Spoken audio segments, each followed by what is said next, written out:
Bom dia, boa tarde, boa noite, galera. Sejam bem-vindos para mais uma aula dentro do mundo da psicologia. Hoje nós iremos falar sobre o Renascimento e eu decidi fazer algumas alterações e colocar mais conteúdo, ok? Foi por isso que eu tirei lá, eu já tinha feito, mas eu decidi fazer melhor, já que eu só iria fazer para a semana que vem, porque teve alguns imprevistos, aí saiu alguns vídeos primeiro que já estavam gravados.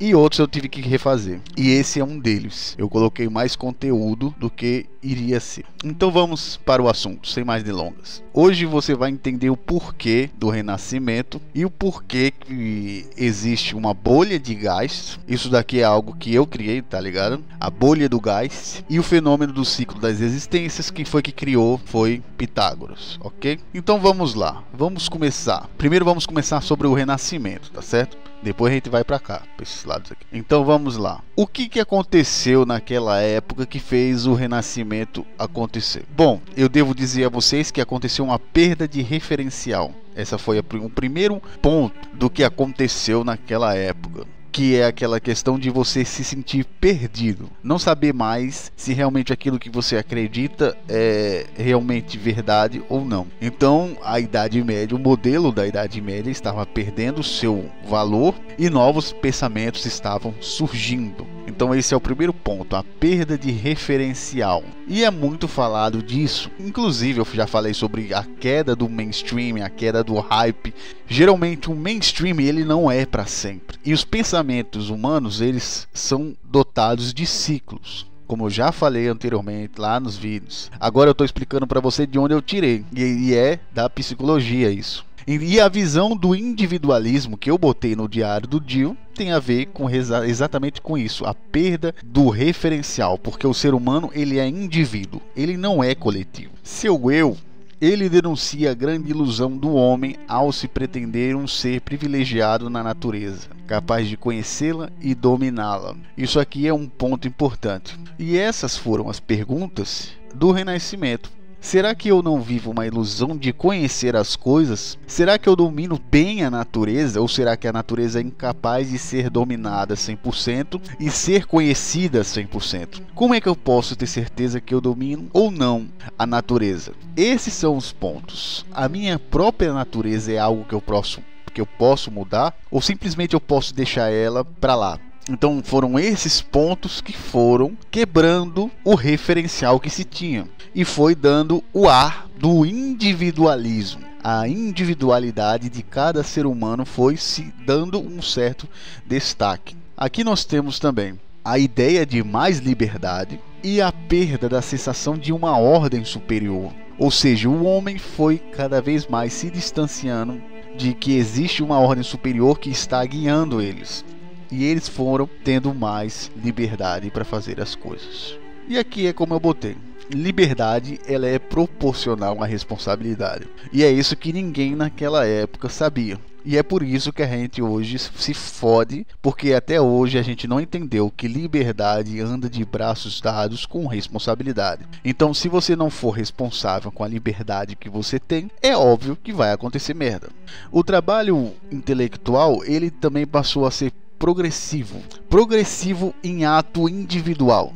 Ou seja, nessa época, pelo que eu posso resumir para vocês, as coisas elas estavam mais individualistas do que coletivistas. Esse era o movimento que estava acontecendo. E até mesmo a religiosidade ela também sofreu uma queda, porque ela se tornou menos coletivista e mais íntima.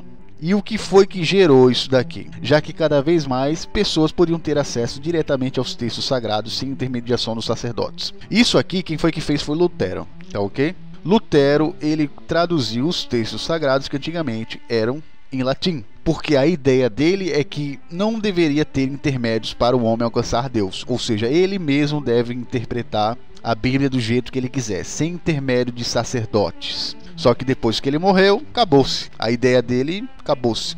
É a mesma coisa de Buda. Buda não queria criar uma religião, mas depois que a pessoa morre, as pessoas pegam os trabalhos do cara e fazem o que quiser e foda-se. Mas só que a ideia inicial dele era essa. As pessoas não precisam ter intermédios. para poder interpretar a Bíblia. Isso aqui é um ponto interessante e foi isso que quebrou a questão da religiosidade, porque ela se tornava mais individual e menos coletivista, ok? Mas vocês sabem, como eu sempre digo aqui no canal, uma Matrix leva a outra Matrix. Você tem que entender uma coisa: a natureza da Matrix, ela é a inteligência humana. A própria inteligência humana vai criar a Matrix. Se você falar para uma pessoa: ah, mano, eu saí da Matrix, tal, não tô mais na Matrix, você vai gerar uma Matrix, você vai ser uma fonte de Matrix para outras pessoas. Isso é um ponto interessante, porque a culpa não é da pessoa que está querendo sair da Matrix, mas a culpa são geralmente dos seguidores desse cara que vão gerar uma Matrix dentro da esfera dele. Ou seja, vai ser gerada outra Matrix e nunca se sai da Matrix, porque ela é a inteligência humana. O ser humano, ele muitas vezes ele não gosta de usar a inteligência dele. Então, se tiver outra inteligência que faça esse trabalho, ele vai seguir ela, porque a inteligência humana, ela gera Matrix. É isso que você precisa entender. É o mesmo caso de Lutero. Lutero, ele tentou sair da Matrix religiosa, só que ele virou a Matrix. Isso aqui é um ponto interessante, porque as pessoas teve muita pessoa que se fixou nele e criou uma Matrix dentro daquilo que ele dizia, porque isso é inevitável. As pessoas gostam de não pensar, porque a maior Matrix que existe é a inteligência humana. Se tiver um homem que possa pensar por você, muitas vezes você vai deixar de pensar, porque a sua inteligência, ela vai fazer isso. E também nessa época foi se iniciando o processo do homem tentar controlar a natureza, e o papel de Deus ficaria mais no papel de se admirar a Deus. Ou seja, vamos dizer que ele deixou de ver Deus como um provedor de tudo e passou a ter um controle sobre a natureza, tentar controlar a natureza e entender a natureza. Então esse foi um passo que aconteceu com a época do Renascimento, que ele passou a admirar a Deus, mas só que o controle sobre a cultura, o controle sobre a ciência propriamente dita, o homem que teria que fazer. E isso foi um passo para a liberdade humana. Como eu disse, ele tem mais liberdade, mas existem consequências dessa liberdade. Então as coisas passaram a ser de ordem mais mecânica. A natureza, então, na visão que até hoje existe, nada da natureza de ordem mecânica ela é sagrada, porque precisa ter aquele alvéolo para ser sagrado. Não pode ter ciência. Onde existe ciência, não existe nada sagrado. Essa ideia existe até hoje e veio dessa época também. Então, para eles estudarem a ordem mecânica, significa que você está tirando a sagracidade da coisa. Ou seja, isso significa que quanto menos ignorante você é, menos sagrado você é. Essa é a ideia que dá para aparecer com isso. Então vamos lá. Temos o nascimento daí do chamado humanismo. Então surgiu-se o chamado humanismo, que a gente vai estudar na questão da filosofia. Quem sabe no futuro a gente vai falar mais sobre isso, através de todas essas ideias que vieram com a liberdade de leitura e a liberdade de imprensa, ou seja, valorizou-se o indivíduo. Ou seja, aqui houve uma quebra do coletivismo em prol do individualismo, a liberdade do indivíduo, dele escolher aquilo que ele quer e dele fazer aquilo que ele quer. Então nós temos a liberdade de imprensa e a liberdade de literatura, ou a liberdade de leitura também, que é a liberdade de você ler o que você quiser e acreditar naquilo que você quer. Então houve esse rompimento na época do Renascimento, essa ideia de você ter o que chamamos hoje de livre arbítrio. Então foi concebida nessa época aí, quando começou-se o ser humano a andar com as próprias pernas. Essa seria a ideia básica aqui do Renascimento. Então surgiu o empirismo e o racionalismo para tentar entender o mundo dos homens, porque aqui virou a questão de que o homem está no centro de tudo, que antigamente já era falado tal, mas agora aqui era uma questão do homem tentando explicar a natureza das coisas. E aqui houve, porque antigamente a gente se levava pelo XP objetivo. Então existe o XP objetivo e o XP subjetivo. Isso é uma coisa que a psicologia ela começou a olhar. Se antes existia, por exemplo, o XP objetivo, que era aquela questão que todas as pessoas com certos tipos de XP iam fazer aquela coisa. Era algo extremamente mecânico. Aí veio a psicologia e botou o XP subjetivo. O que seria o XP objetivo? O XP objetivo ele fala sobre a expansão da consciência das pessoas. O trabalho de conscientização da pessoa no tempo e no espaço, ela gera noções subjetivas. Isso significa que, dependendo do indivíduo, ele vai ter experiências diferentes, em coisas diferentes, em sociedades diferentes. Esse é o ponto extremamente importante que a psicologia nessa época estava trazendo. Que as coisas elas são muito mais individuais do que coletivas, porque existe algo subjetivo dentro do ser humano. Isso vai levar até o que a gente já conhece nas aulas passadas, o LDO e o LSO, que foi falado na aula lá de Ouroboros. Então isso aqui é o começo do LDO e do LCO, a ideia de XP objetivo que estava sendo construído através da psicologia.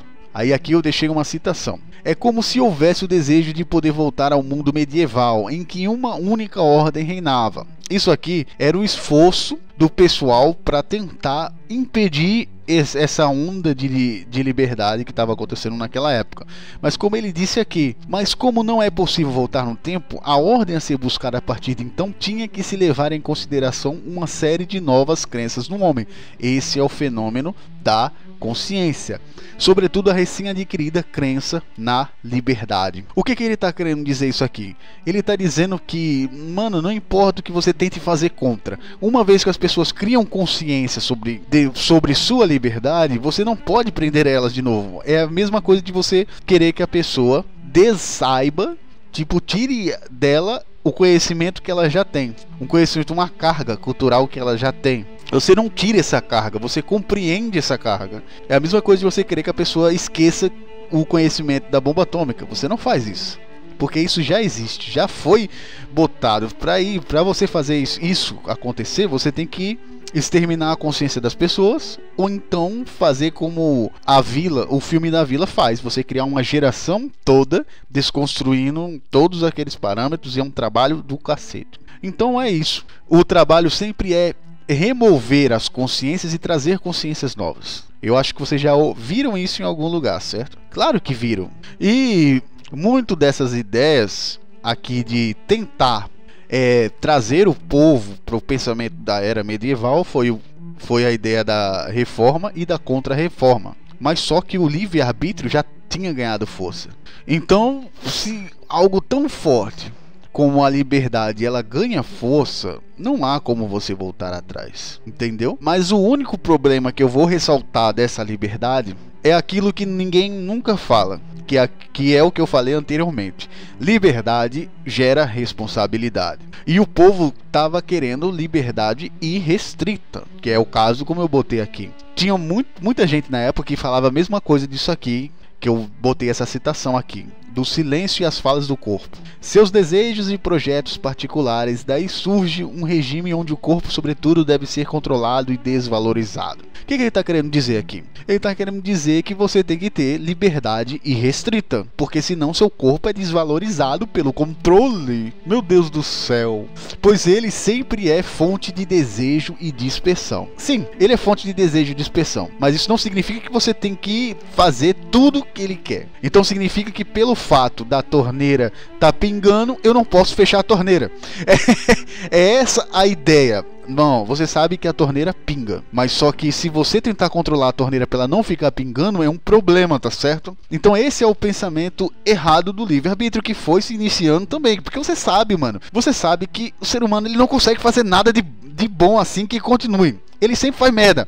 O ato 1 ele é bom, mas depois o ato 2 e o 3 vai começando uma escalada de bosta. O ser humano sempre faz isso. Ele não consegue ser equilibrado em nada que ele faça. As únicas pessoas que conseguem ser equilibradas ainda mais ou menos são as pessoas do mundo das exatas. Porque se eles não forem equilibrados, eles tomam no cu. O engenheiro, por exemplo, se ele não for exato, ele tá fudido. Então essas são as únicas pessoas que conseguem ter um certo equilíbrio dentro da ciência que ele estuda. Porque lá é exato. Então o que podemos dizer? Que o problema daqui não é o controle do corpo, tá certo? O problema daqui é o controle da burrice e da ignorância humana. Então a gente não tá querendo controlar o desejo do corpo, a gente tá querendo controlar a burrice e a ignorância do homem. É isso que a gente tem que controlar. Porque se a gente vê bem o que é o mal, isso aqui já é coisa que eu já falei aqui no canal desde os episódios passados. Você quer saber o que é o mal? Eu vou dizer pra você o que é o mal, de forma simples e precisa. O mal sempre vai ser aquilo que vai foder você ou outra pessoa, ou várias pessoas, ou vai ser uma coisa que vai foder você no futuro. Não vai foder você, mas vai foder o mundo inteiro. Então isso é que é o mal. Você pode não se fuder com o mal que você pratica, mas no futuro vai fuder você de qualquer jeito, porque você faz parte da mesma humanidade que os outros, entendeu? Então por mais que você ache que você escapou do mal que você fez, uma hora ou outra ele vai voltar. Vai ser da forma mais diversificada que você imaginar, da forma mais criativa. Esse mal sempre volta. Por isso que eu acho que é totalmente burro você fazer o mal, porque na verdade você não está sendo inteligente, você está sendo burro. Toda vez que você faz o mal, você está sendo um idiota, porque isso volta para você. Tem vezes que diretamente ele volta e tem vezes que demora, mas ele sempre vai voltar. Então nós temos o mercantilismo e o capitalismo também como uma forma desse modelo de liberdade ele está ganhando força, tá ok? Nós temos a sistematização da economia. Os princípios, eles começam a estudar a economia de forma mais científica. Então vocês veem que o paradigma, ele mudou. Se vocês perceberem nas aulas anteriores, tudo aqui praticamente mudou, porque aqui tirou-se